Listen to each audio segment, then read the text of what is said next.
ಹೇಗೆ ಧೈರ್ಯವಾಗಿರಲಿ ಶಾಂತಿ, ಹೇಗೆ ಧೈರ್ಯವಾಗಿರಲಿ. ನನಗೆ ಮೊಮ್ಮಗ ಬೇಕು, ಅವರ ಜೊತೆ ಆಟ ಆಡಬೇಕು ಅಂತ ನಮ್ಮ ತಂದೆಯವರು. ನೀನು ಹೊರಗೆ ಕಾಲಿಟ್ಟರೆ ಸಾಕು, ನಿನ್ನನ್ನು ಬಂದೆ ಎಂದು ಜಯಿಯುವ ಈ ಜನ ಪ್ರತಿದಿನ ಪೂಜೆ ಪುನಸ್ಕಾರ ಅಂತ ದಿನಕ್ಕೆ ಒಂದೇ ಒಂದು ಹೊತ್ತು ಊಟ ಮಾಡುವ ನಿನ್ನನ್ನು ಕಂಡು ಶಾಂತಿ, ನನ್ನ ಮನಸ್ಸು ಅದು ಎಷ್ಟು ವ್ಯಥೆ ಪಡುತ್ತಿದೆ ಅಂತ ನನಗೆ ಗೊತ್ತು ಕಡೆ, ನನಗೆ ಗೊತ್ತು. ಹಲೋ, ಇದೆಲ್ಲವನ್ನು ನನ್ನ ಹೊಟ್ಟೆಯಲ್ಲಿ ಇಟ್ಟುಕೊಂಡು ನಿಮ್ಮೆದುರು ನಗು ನಗುತ್ತಾ ನಾನು ಮಾತಾಡುತ್ತಿದ್ದೆ. ಶಾಂತಿ, ಇದು ಎಲ್ಲಿಯವರೆಗೂ ಹೇಗೆ ಧೈರ್ಯವಾಗಿರಲಿ ಶಾಂತಿ, ಹೇಗೆ ಧೈರ್ಯವಾಗಿರಲಿ.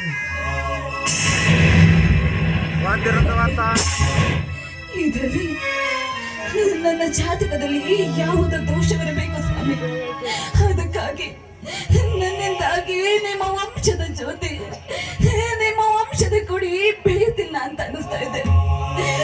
ನನ್ನಿಂದಾಗಿ ನನಗಿರುವ ಕೆಟ್ಟ ದೋಷದಿಂದಾಗಿ ನಿಮಗೆ ವಂಶದ ಕೊಡಿಯನ್ನು ಬೆಳೆಯುವ ಭಾಗ್ಯವನ್ನ ದೇವರು ನನಗೆ ಎಲ್ಲಿದೆ ಇರುವುದಿಲ್ಲವೆಂದು ನನಗೆ ತುಂಬಾ ಭಯವಾಗ್ತಾ ಇದೆ. ನನಗೆ ತುಂಬಾ ಭಯವಾಗ್ತಾ ಇದೆ.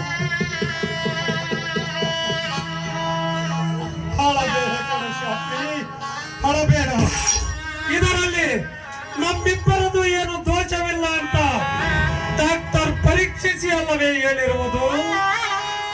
ನಾವು ಮಕ್ಕಳನ್ನು ಪಡೆಯಲು ಯೋಗ್ಯರೆಂದು ಅಲ್ಲವೇ ತಿಳಿಸಿರುವುದು.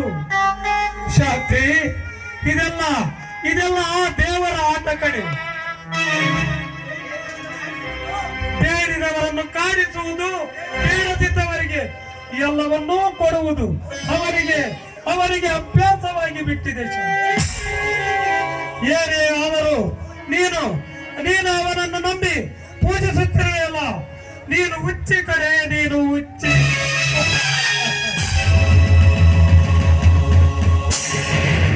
ಸ್ವಾಮಿ, ದಯವಿಟ್ಟು ದೇವರನ್ನು ಮಾತ್ರ ನಿಂದಿಸಬೇಡಿ. ನನಗೆ ಮಕ್ಕಳನ್ನ ನೀಡಿಲ್ಲ ಎಂದು ಆ ದೇವರನ್ನ ಹೀನಮಾನವಾಗಿ ಮಾತಾಡಬೇಡಿ. ದೇವನಪ್ಪ ಸರ್ವಂತರ್ಯಾಮಿ. ಅವನ ಕೋಪಗೊಂಡಿದ್ದ ನಿಜವಾದರೆ ಈ ಭೂಮಿ ಪ್ರಳಯ ಆಗುವುದರಲ್ಲಿ ಯಾವ ಸಂದೇಹವೂ ಇಲ್ಲ.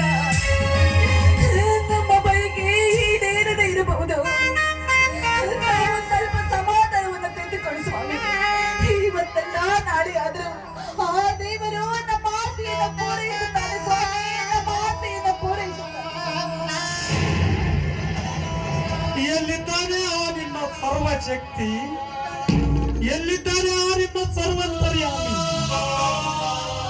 ಈ ಕಲಿಯುಗದ ಸ್ವಾರ್ಥ ಜನರ ಮೋಸ ವಂಚನೆಗಳನ್ನು ನೋಡಲ್ಲ, ಸ್ವಾರ್ಥ ತುಂಬಿದ ಬೇಡಿಕೆಗಳನ್ನು ಪೂರೈಸಲಾಗದೆ ಕಲ್ಲಾಗಿ ಕುಳಿತಿದ್ದಾನೆ.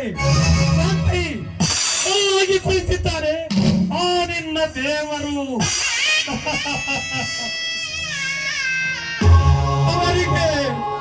ಅವರಿಗೆ ನಿನ್ನಂತ ಸಾಕ್ಷಿಯ ಪ್ರಾರ್ಥನೆ ಹೇಗೆ ತಿಳಿಯುತ್ತದೆ ಶಾಂತಿ, ಹೇಗೆ ತಿಳಿಯುತ್ತದೆ.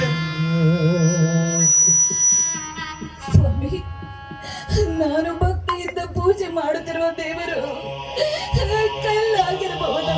ಆದ್ರೆ ಆ ಕಲ್ಲು ದೇವರಿಗೂ ಮೃದುವಾದ ಮನಸ್ಸಿದೆ. ಇವತ್ತಲ್ಲ ನಾಳೆ ಆದರೂ ನಮ್ಮ ಆಸೆಯನ್ನ ಈಡೇರಿಸುತ್ತಾರೆ. ಆದ್ರೆ ನೀವು ಮಾತ್ರ ಧೈರ್ಯವನ್ನ ಗೆಳದೆ ದೃಢವಾದ ನಿರ್ಧಾರದಿಂದ ಆ ದೇವರನ್ನ ನೀವು ನಂಬಬೇಕು ಅಷ್ಟೇ.